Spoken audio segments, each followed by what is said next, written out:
Well, here you go. Here's day 5, part B. So, first things first, list all possible rational zeros. This is what we did yesterday. So, your factors of your constant, which is -3, plus and minus 1, plus and minus 3. Then factors of your leading coefficient, which is 4. So that would be plus and minus 1, plus and minus 2, and plus and minus 4. So now the fractions. So I list the plus and minus 1, plus and minus 3, and I divide them by 1. Then I list them again, and I divide by 2. Then I list them again, and I divide by 4. Look for any repeats, which I do not think we have. 1, 3, 1/2, 1 1/2, 1/4, and 3/4. Yes, so there are no repeats. Now we're going to use synthetic division to test to find one that works. Remember, that's when it gives you no remainder. So I'm going to start with 1. You can start with any number you want. And hopefully you find one right away. Drop the 4. That's 4. That's 7, -7. All right, that's 3. Oh, this is beautiful. And that gives you 0. So you found one that works. So you know x equals 1 is one of your zeros. So we found one that works. Now we need to continue to find all zeros.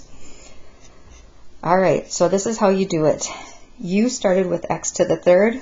This is now x squared. So 4x squared minus 7x plus 3.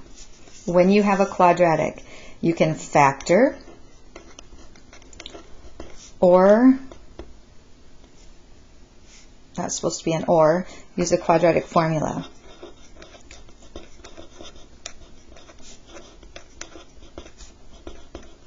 I always use the formula. I think it's faster. So x equals the opposite of b plus minus square root of b squared minus 4 times a times c all over 2 times a. So my a is 4, my b is -7, my c is 3. So let's see what we got here. We have the opposite of b, so 7 plus and minus square root of -7 times -7 minus 4 times 4 times 3. So -7 times -7 is 49. So we have 49 minus 4 times 4 times 3. -98. That can't possibly be right. Maybe it is. Let's try it again. 49 minus 4 times 4 times 3. 1.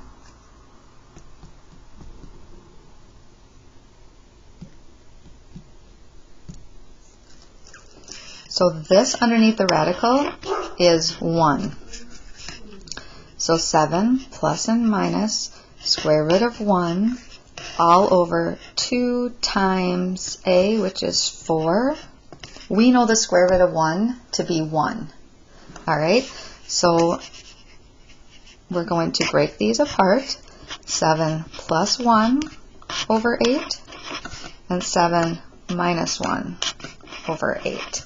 So this is 8 over 8, which is 1. So that's another answer.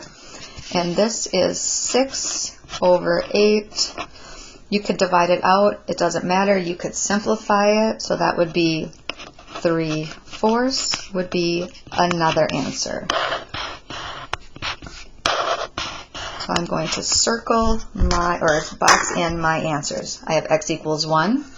I have x equals 1 again. And I have x equals 3/4 for my third answer. Remember, if you look at the degree, that should tell you how many answers you will have. All right, guys, have a great day.